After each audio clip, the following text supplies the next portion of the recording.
Hello and welcome to Excel Essentials. In this session, we'll be covering the COUNTA function. Now, the COUNTA formula is one that counts the number of cells in a range that are not empty. So as you can see here, we have a list and we've got an example of our formula here in F2.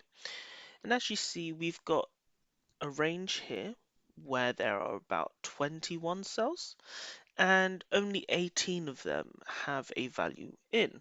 We can see that by coming to the bottom and seeing count 18, which means there are 18 cells with any sort of value or text within them. Now, if I was to bring this across so we could count how many cells have a value in, and as we can see, that's 21. And let's run the COUNTA function. So we're going to do equals COUNTA and we're going to open the bracket.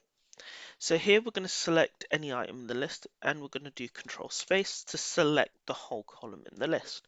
Then we're just going to hit enter. And here we can see the value 18 is returned. Because if we were to count here again, we can see there are 18 cells with values in.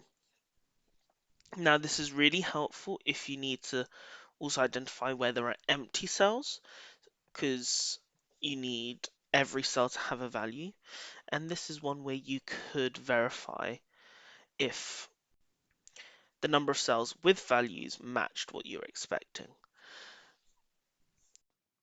Stay tuned for more Excel Essentials.